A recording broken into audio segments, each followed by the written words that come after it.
I'd like to introduce Matthew Friedman from the ADL, Anti-Defamation League, to explain what the league is doing to combat the problem, and just what areas it works in, both geographic as well as what hate crimes in general. Thank you. First of all, again, I'd just like to thank Richard and Jules and the Sherman Oaks Homeowners Association for inviting me to come speak with you tonight. And thank you, Deputy Chief Moore. A lot of the work we do is with our local law enforcement, and they do a wonderful job. We should feel very good that they're right on this issue, and they're dealing with it, and they're very proactive. So just to give you a little bit of background with the Anti-Defamation League, just by show of hands, how many of you have heard of ADL before? Okay, quite a few of you, good. So just the Anti-Defamation League, we are a civil rights human relations organization. We were founded in 1913 in Chicago. That was a time in American history where there was a lot of racism, a lot of xenophobia in the country, a lot of anti-Semitism, obviously.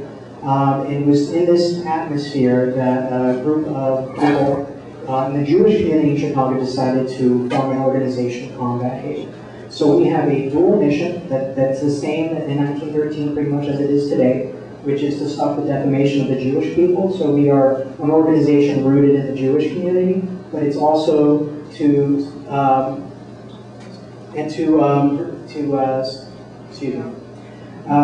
the defamation of the Jewish people and to secure justice and fair treatment for all people. So part of our mission is to serve the Jewish community. The other part is also to serve the general community, because we understand that when one group is targeted, then all other groups can also be targeted.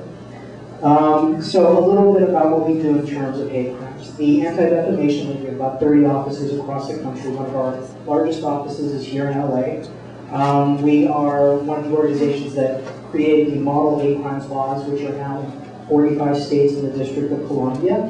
We're very fortunate here in California. We have very comprehensive hate crime laws, which cover pretty much most of the groups. By groups, I mean groups that they're protected classes, they're groups that generally you can't change what you are, whether it's race or ethnicity, sexual orientation, religion, and so forth. So we do, as I mentioned, a lot of work with law enforcement. We do a lot of training for law enforcement here in Southern California, across the country, here in LA with LAPD, FBI, ATF, Sheriff's Department, about what are hate crimes versus hate incidents, which I can explain a little bit later on. How to respond to them, how to respond to the victims, why there are specific hate crime laws versus other crimes. So we do a lot of work with law enforcement. We also do a lot of work with our local government, the city level, county, the state, as well as nationally with the federal government, trying to make sure that there are adequate hate crime laws and adequate protections out there for all people. We also do, that's part of what we do is obviously reactive. So if people hear about hate crimes or hate incidents, so for it to be a hate crime, first of all, it has to be a crime. So I can call anyone any name I want. That's not a crime, that's a hate incident. There's nothing criminal. We do track those. So when things like that happen, with anti-Semitic incidents, for example, we encourage people to contact us to let us know, because we do track these every year. And again, these are non-scientific, but it gives you just a general trend of if there's an increase or a decrease, and we do follow those things. We also work with LA County Commission on Human Relations. They have something called the Hate Crime Victim Assistance and Advocacy Initiative. So we're one of 7 organizations that work through the county responding to people who are victims of hate crimes or hate incidents in many cases, helping them out, giving them resources. Part of that is also educating the larger community, like you folks here tonight, about what are hate crimes, why you should report them, why they are significant. So we work with the county, we work with local government, law enforcement. Again, a lot of this is reactive when people come to us. We also do a lot of proactive work, because I think Deputy Chief Moore touched on this. People aren't born hating. People learn to hate. And just as they learn to hate from their environment, from their parents, from their peers, they can also they can unlearn hate. So we have a lot of educational programs that we do at ADL One of them is called the World of Difference. Some of you may have heard about it. We go into a lot of different schools in the area, in the valley, the city, and so forth. And we basically do training, mostly with World of Difference. We do teacher training, so the teachers know how to handle instances of hate in their classroom or discrimination. We also do peer training where students learn how to deal with these amongst their peers.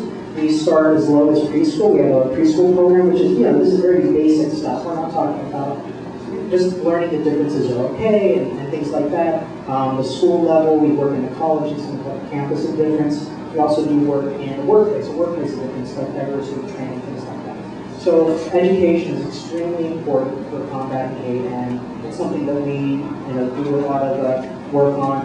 I myself do a lot of Holocaust education here in the community, because that's sort of the extreme example of what can happen when hate runs rampant. So we try to teach people about that and how to combat, denial and just make sure that people are sensitive to one another and see each other as human beings, which is something that oftentimes is a trigger for why there's hate between different people. Here in the Valley, there have been a few hate crimes and hate incidents the past year or so. I think most of you might be aware there was some swastikas on the door of Councilmember Jack Weiss's office last May. In Encino, at the beginning of the year, there was some graffiti, anti-Jewish graffiti. A month later, there was an attempted arson at the Bernard Milken Jewish Community campus in West Hills. So there are things that obviously, and most recently in April, there was an Orthodox Jewish gentleman who was walking around his neighborhood in North Hollywood. Some guys got out of the car, beat him up, and called him ethnic Jew, dirty Jew, and so forth. So these are obviously of concern us, because we know it can start at a very small level and it can quickly escalate. But again, fortunately, we've had very great responses from law enforcement, from city government, from Dennis Zion's office, from the Ruler's office, Jack Weiss's office, LAPD, ATF, FBI, again, on all these cases. There are a lot of reward money that has been offered, a lot of support, a lot of investigation. So we feel very good and very fortunate that we live in a community that responds to these issues very well, but it's just important that people are aware of them. If something happens to, please, obviously report it to law enforcement, but you can also let groups like ADL and other organizations in our community that work on these issues know about them, because again, we do track them, we're looking for trends, we do research, and so forth. But just hopefully that should give you a sense of what we're doing, what's going on in your community, and thank you again for